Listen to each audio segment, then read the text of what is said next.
승부세오의 승부입니다. MCN 관련해가지고 과연 크리에이터들이 MCN에 계약하는 게 맞을지 이런 거에 대해서 간단하게 설명을 드리려고 합니다. 자, 그럼 우선은 크리에이터를 지원을 하고 도와주는 게 MCN이라고 보시면 돼요. 그래서 MCN 회사에 과연 계약을 하는 게 맞는지, 또는 제의가 오는데 내가 이거를 해야 되는 건지, 우선은 조건이 중요하겠죠. 어떤 조건으로 제의를 해 오는지도 중요하고요. 아무래도 MCN이라는 곳이 공짜로 운영이 되는 곳이 아니에요. 다들 뭐 봉사하는 게 아니기 때문에 열심히 하지 않는 크리에이터들은 고르진 않을 겁니다. 그래서 열심히 하고 있다라고 했을 때 제의가 올 거고요. 저도 이제 MCN을 운영하고 있는 사람으로서 사실상 열심히 하시는 분들만 좀 지원했으면 좋겠다는 거죠. 회사에서도 이익을 낼 수 있는 거고, 그리고 또는 뭐 크리에이터가 성장을 해줘야 회사에서도 다른 크리에이터들을 더 데리고 올 수 있는 거니까 열심히 하실 분들만 제발 좀 지원해 주셨으면 좋겠습니다. 우선 계약을 했을 때 장점이 있고 단점이 있겠죠. 아무래도 장점은 아무래도 MCN이라는 것 자체가 멀티 채널 네트워크라는 다중 채널 네트워크예요. 여러 가지 채널들을 이제 이어줄 수 있는, 아무래도 다른 크리에이터들과의 같이 콜라보레이션이라든가 이러한 점들이 용이하겠죠. 소속사에 있는 사람들하고 같이 어울리고 정보 교류를 하고, 그리고 같이 컨텐츠를 만들어 나갈 수 있기 때문에 그런 점에서 매우 유리하죠. 그 다음에 유튜브 채널에 대한 운영이죠. 운영. 크리에이터로서 막 시작을 했는데 정말 열심히 하고 싶은데 정말 모르는 사람들이 있어요.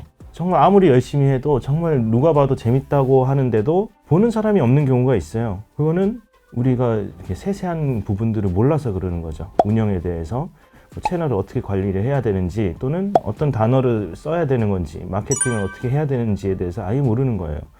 그러니까 어느 정도 전략이 필요하고 그에 대한 지식도 필요하다는 겁니다. 그런 부분들을 MCN에서는 유튜브 관련된 정보를, 최신 정보들을 그때그때 얻을 수 있다는 거.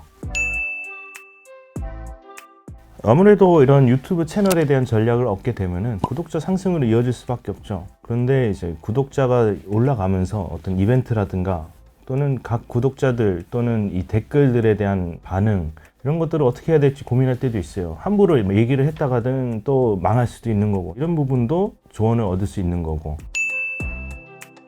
법적 분쟁, 이런 부분이 특히 제일 큰 부분이죠. 아무래도 법적 분쟁이 생길 수가 있습니다. 뭐 영상을 잘못 올려서, 또는 시청자와의 분쟁, 저작권에 관련된 거, 그런 부분들을 이제 MCN 회사라는 곳에서는 전문적으로 법무사, 어떤 변호사를 가지고 도와줄 수 있다는 거죠. 그래서 그런 부분들이 이제 MCN에서는 오히려 더 유리한 부분이에요. 또 추가적으로 본인이 사실상 유튜브를 볼 때는 본인이 좋아하는 컨텐츠들만 뜨게 돼 있어요.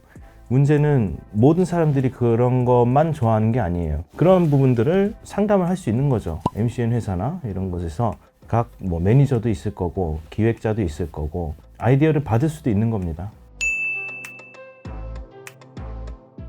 크리에이터한테 들어오는 광고 관련해가지고 사실상 크리에이터한테만 무조건 들어가지는 않아요. 이제 MCN 회사로 들어가는 경우가 큽니다. 회사에 들어오는 광고를 회사에서 알맞게 분배를 해줍니다. 그러한 광고를 얻을 수 있는 기회도 있다라는 거. 여기까지가 이제 장점이라고 볼 수 있고요. 이제 단점으로 넘어갈 건데,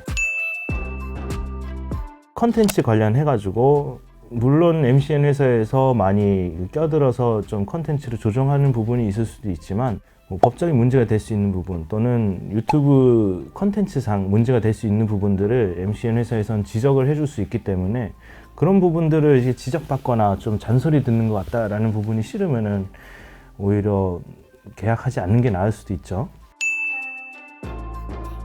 그 다음에 제일 큰 부분이죠. 크리에이터 부분들이 MCN 회사하고 계약을 안 하려고 하는 가장 큰 부분, 그게 바로 수익 배분입니다. 수익 배분.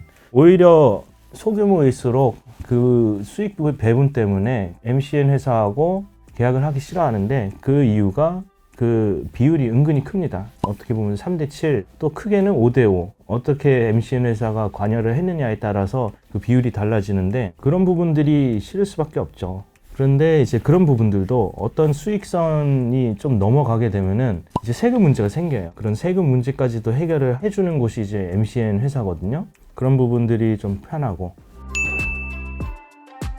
만약에 중간에라도 나가고 싶으면 이전 앞서서도 문제들이 많았었죠. 처음에 계약을 할 때 주의를 해야 됩니다. 보통은 소유권이나 이런 게 MCN한테 넘어가요. 계약을 하게 되면. 그게 이제 해지를 할 때 문제가 되는 거죠. 그런 일이 발생하지 않도록 분명히 계약을 확실히 보셔야 되고요. 자, 그러면 우선 신입 크리에이터 분들이 MCN 회사하고 계약하는 게 맞을까? 저는 무조건 하세요라고 추천합니다. 그리고 계약 기간을 좀 중요시 하세요. 어차피 유튜버가 성장을 함에 있어서 최소한도 1년, 길면 5년도 갑니다. 혹시라도 뭐 방송 출연 또는 광고 이런 부분들은 회사에서 오히려 좀 더 유리하게 먹힐 겁니다. 자, 마지막으로 정리를 해드리자면은 만약에 본인이 새로 시작을 했어요. 본인이 정말 본업으로 크리에이터를 할 것인지를 잘 고민해 보세요. 이상입니다.